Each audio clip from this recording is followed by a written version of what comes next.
uma coisa que acho que você falou numa entrevista, João. O perdão é um ato unilateral. Você pede perdão sem esperar, sem expectativa. E não precisa esperar. Né?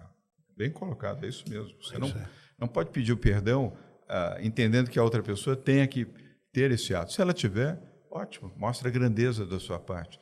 Mas se não tiver, você mostrou a sua grandeza. Então você está em paz consigo mesmo. Inclusive, a gente está falando sobre perdão, repercutiu bastante um pedido de desculpas público, né, que o senhor fez para o presidente Lula, reconhecendo alguns excessos. Queria que o senhor falasse um pouquinho sobre isso e que também avaliasse essa primeira metade do governo Lula. O que o senhor está achando do governo e quais são as suas perspectivas também para a segunda metade agora? Caio, eu fiz, de fato, uma manifestação clara, e até postei isso para que não houvesse dúvida de que havia uma palavra entre quatro paredes e outra fora das quatro paredes. Eu postei onde eu cometi exageros em relação ao presidente Lula. Eu não mudei as minhas posições, eu quero deixar bem claro. Sim. Mas naquilo que eu exagerei, eu pedi perdão. E reafirmo aqui com a maior tranquilidade. Inclusive em relação a outras pessoas também, não foi só ao presidente Lula. Mas quero fazer um registro, a sua reação... O governador Geraldo Alckmin também. Eu me reconciliei com ele porque eu pedi perdão. Hein, João, a sua reação, que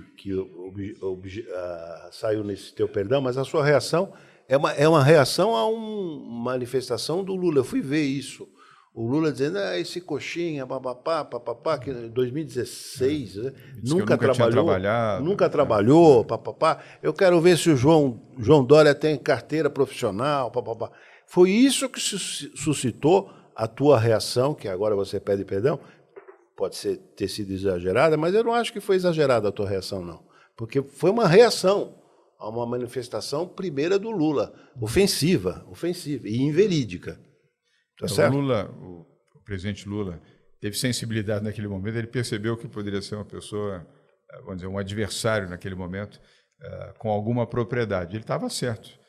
Eu fui um adversário vencedor, eu venci a eleição, venci o PT, aliás, 2 vezes, 2016 e essa manifestação foi anterior, né? 2018. É a sensibilidade dele. Mas eu pedi perdão e reafirmo isso, assim como a outras pessoas também, que a proeminência do presidente Lula ganhou uma relevância maior, Caio, essa minha manifestação. Mas o perdão foi a todos, indistintamente, dos exageros que eu empreguei, principalmente na linguagem.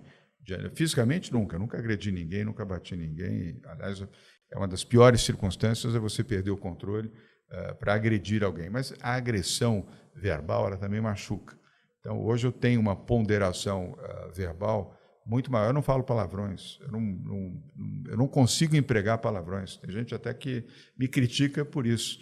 Mas eu prefiro não falar palavrões e não agredir ninguém, nem no futebol. Tenho até vontade de falar, mas eu me contenho. Sou torcedor do Santos como você, tivemos razão.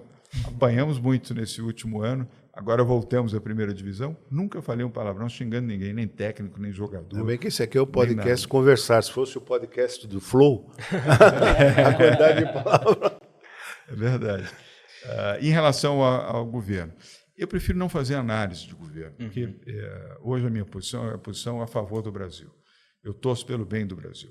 Tudo aquilo que for feito pelo bem do Brasil, eu serei solidário e, se puder, vou ajudar e vou contribuir. Aonde aquilo que não for feito, e tem coisas que têm sido feitas que não são boas para o Brasil, eu procuro contribuir no campo privado para fazer as coisas boas. E, com isso, dar um endosso ao meu país. Coisas boas. E, com isso, dar um endosso ao meu país. Eu não falo mal do Brasil quando estou fora do Brasil. Nós fazemos dezenas de eventos internacionais importantes, significativos, fora do Brasil. Ninguém nos eventos do LIDE fala mal do Brasil. Poderia até ter razões para falar, e razões não faltam, mas quando você está fora do país, você tem que defender o Brasil. Então, apresente as coisas boas e positivas. Não vai mentir sobre aquilo que você não tem relevância ou a importância de falar aquilo que é a realidade do país. Mas tem tantas coisas boas que podem ser ditas e podem ser promovidas, vamos ficar com elas. Então, e vamos fazer um registro justo, né? A persona política, Fernando Haddad, é um cara que a gente tem que admirar pela integridade. Você pode discordar das ideias, da política, etc., mas é é um político íntegro, foi prefeito, você sabe disso, né? E que foi um ficha limpa, né? Zé Márcio, bem lembrado por você. Eu fiz uma transição republicana com o Fernando Haddad. Eu venci a eleição, onde ele era prefeito, candidato à reeleição, no primeiro turno. Nunca nos agredimos, nunca tivemos um embate nos debates eleitorais em 2016, um xingando o outro, ou jogando cadeira, ou ameaçando, ou fazendo qualquer tipo de ataque, nem de fake news. Ele não fez contra mim, nem eu contra ele. Isso nos motivou a uma relação respeitosa e fizemos uma transição exemplar. Eu não vou nominar, mas no processo anterior, onde ele assumiu, houve uma situação de embate horrorosa e com bons nomes. É que eu não vou citar aqui, porque eu não sou juiz da história, mas nós fizemos algo completamente diferente. E desde então sempre tivemos uma relação respeitosa. Ele faz uma boa gestão à frente do Ministério da Fazenda. Só lamento que alguns que poderiam ajudá-lo a fazer uma gestão melhor acabam contribuindo para que isso não tenha o resultado. Fogo amigo, né? É o fogo amigo na pior circunstância. Então, isso tem prejudicado a conduta da economia do país, não pelo trabalho do Fernando Haddad, que surpreendeu, inclusive, os que não acreditavam que ele fosse capaz de ser um bom gestor, que soubesse ouvir, soubesse discernir e agir de maneira correta. Hoje ele apanha muito mais do próprio partido do que na análise do mercado. O Brasil não estaria na situação que está se tivessem permitido a ele fazer aquilo que ele vinha conduzindo bem e de maneira ponderada e respeitando o diálogo e compreendendo a importância, inclusive, do mercado e ficando um pouco mais afastado de visões ideológicas. O Gabriel Galípolo, você já conheceu pessoalmente, já conversou? Conheço e gosto dele. Gosto do Galípolo. Sei que ele vai ter muita dificuldade à frente do Banco Central, não pelo Banco Central, mas pela circunstância de um governo que ojeriza o Banco Central e que não respeita a independência do Banco Central.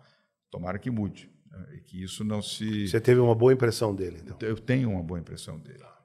E entendo que ele, para preservar o seu nome, a sua história e o próprio Banco Central, ele terá que manter essa independência.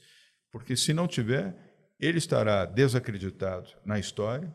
Lembre-se de um ex-ministro da Fazenda, de um ex-governo, que tem um descrédito tão grande que hoje vive completamente marginalizado, não tem espaço no setor privado, não tem espaço no setor acadêmico, por conta dos equívocos que cometeu e pelo exercício ideológico que ele acabou exercendo à frente da conduta da economia do país. O Galípolo não tem essa posição e não tem essa formação.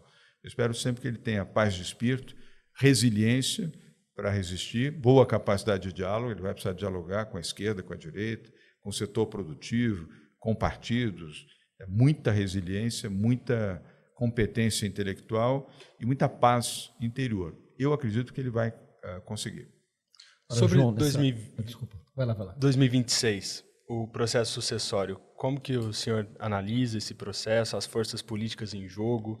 Acha que já dá para fazer uma antecipação de cenário ou tudo é muito incerto ainda? Há um longo tempo ainda pela frente. A política, você fala 1 ano na política, 2 anos é uma eternidade na política. Às vezes, 1 semana é uma eternidade, quanto mais 2 anos. Neste momento está pendular. O Brasil está dividido entre esquerda e direita, extrema esquerda e extrema direita, na verdade. O que é muito ruim. Você pode ter esquerda, pode ter direita. A democracia só se faz com contraditório. Não há democracia sem um contraditório.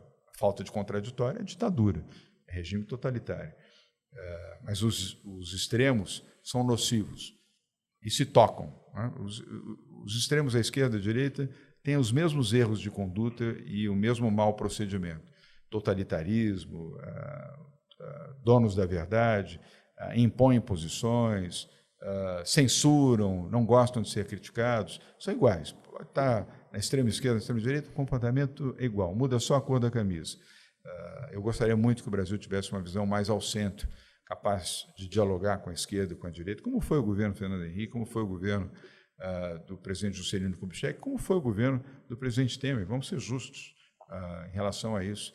Ouvir a direita, ouvir a esquerda, entender o contraditório, mas sem essa visão pendular. No momento, Caio, ainda estamos na visão pendular. O Brasil está dividido e, lamentavelmente, muitas ações do atual governo vão acabar estimulando a retomada de uma visão mais extremista à direita no futuro. Pode mudar? Pode. 2 anos é um largo tempo.